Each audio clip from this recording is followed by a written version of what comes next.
prunë, është gjo keqe, është gjo shëmtume, është ditë e zezë, pastaj komunikata që i posh prej ministrit drejtësisë, ministrit punëve të brendshme, dukeshin sikur këso komunikata që bën me denu dhunën në Amerikë, dikon ose një akt terrorist që ka ndodhur në Britani të Madhe ose në Gjermani, ju në vendin e tyre, domethënë me një lloj distance, pra e vënin veten në një pol tjetër edhe po dënojnë një rast ju me marr përsipër, domethënë normalisht ministri i drejtësisë do të më dhënë ndërheqje.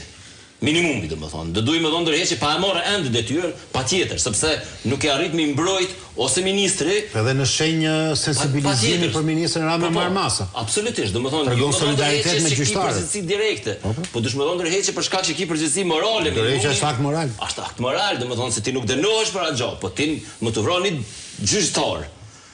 Ti si ministri i brendshëm, domethënë ty të kanë dështuar hallkat e sigurisë për më dhënë siguri. Atë në ministri i drejtësisë ka po këtu vetëm e kanë denua optin që për mu është nonsens i llojit vet. Dhe nëse zgaboj, më duket një fjali për të ashtu, dëgjova në një raportim sot nga Shkodra, që kjo familje ka bërë disa herë ankesë në polici. Që mundimit kërcënuar tjere ka pas një... Pra policia ka qenë informume që tu ka një konflikt me rrezikjetet. Bushat.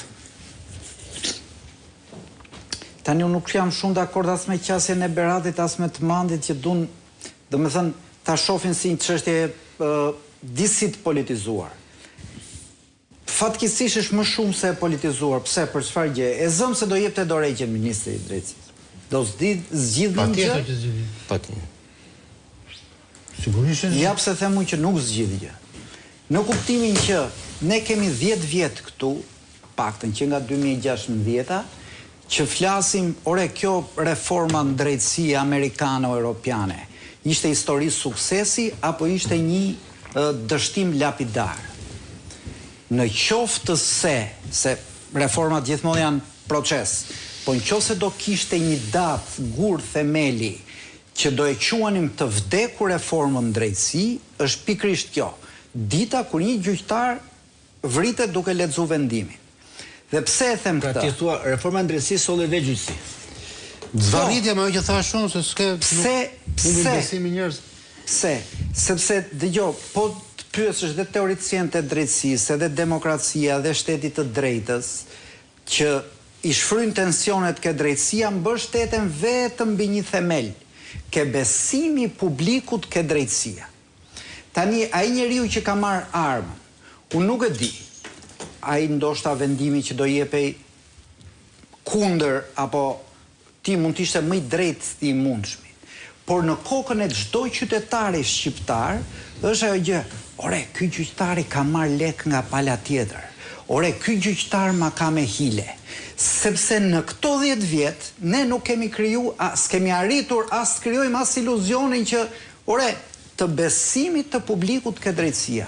Sot një njeri kur shkon në gjyq thot, sa para kam për ta bler, jo kam drejt as kam drejt. E se njoh gjyqtari njëra dhe kur ndihet i pafuqishëm për të ndikuar mbi gjyqtarin, atëherë ose merr armën ose shkon në shtëpi si fatkeq. Po në këtë kuptim nuk është zgjidhje politike e momentit. Është një proces që nis me Sorekën dhe me Jurikimin, edhe me këta bandillat tanë, që kemi krijuar këtë katastrofë. Pra nuk është puna se sot u vran gjyqtar. Sot ka marr vulën, një gjë që e themi të gjithë nëpër tavolina, që publiku shqiptar thot që drejtësia shitet e bliet. Kur ja thot pasaj dhe Departamenti i Shtetit korrupsionin gjyqësor, shitjen e blerin, në këtë kuptim, prandaj thash që nuk jam dakord me këtë diskutimin që ore mund t'japi dorëheqje morale ministrit drejtësisë, ore mund të rregulloj fjalorin Edi Rama. Jo, shumë e thellë, kjo nuk rregullohet, edhe sikur Edi Rama të shporret sot, dëmi që kanë bërë këto 10 vjet me këtë pseudo reformën drejtësi, do i ketë efekte dhe vrasje edhe 50 vitet e ardhshme. Pse po thu Bushat që ka qenë më mirë drejtësia para 10 viteve? Po s'ka qenë më mirë para 10 viteve. As ka qenë më mirë para 20 viteve. Ne këtu kemi qenë, drejtësia... Sepse sikur t'i shbo me e keqe me reformën... Për mua ka qenë më e mirë. Po s'ka qenë më, tash mundesh me thonë... Tu hyn debat politik. Do me thënë, ka qenë më e keqe në periudhën e Berishës parë, vitet 92-97, pastaj u bë një drejtësi e korruptuar, por ama një drejtësi, se këtu dolëm që nga tema... Jo politike. Po u bë një drejtësi që i linte palët të vidhnin. Pra, ishte e korruptuar, por nuk ishte faktor për të mbajt njërin apo për të rrëzuar tjetrin nga pushteti. Ne këtu kthyem mbrapsh me këtë reformën drejtësi në drejtësinë e viteve 92-97, kur drejtësia është armë në dorën e pushtetit politik për të mund kundërshtarin. Dhe kjo përveç se korrupsionit e bën qytetarin që thotë, ore, këtu vetëm drejtësi nuk paska. Pra, kur vjen puna për të mbjedhur, mbjedhin parat dhe pronën. Por, ama, kur i duhet mbjedhin dhe zgjedhjen, mbjedhin dhe votën këta drejtësis. Kështu që plotësohet puzzle i korrupsionit dhe rënohet totalisht besimit e drejtësia. Korrupsioni ka qenë njësoj, Berat, po çështja ka qenë që mënyra si konceptua reforma drejtësia, të që thashun, u konceptua vetëm për të bërë një show politik, për të dhënë një shembull që Shqipëria, shembullin që pak muaj më mbrapa Maqedonisi rekomandoi që në asnjë mënyrë mos bënë një reformë drejtësisë që bëri Shqipëria, sepse numri i dosjeve që presin sot është skandaloz. Dhe njerëzit që ti të shkosh në një proces, unë vetë për shumë ka një proces të rëndom, kam që në 2006 20 vjetë.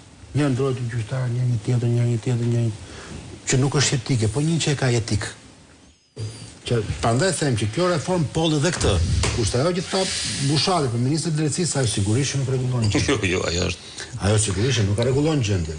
Se normal se da ministri i drejtësisë do rreqë nuk është se u zgjidh problemi. Por si akt shpreh që në këtë vend po është një akt kur gjithë gjërat janë rregull dhe ti shpreh një moral. Ti e ke shkallmuar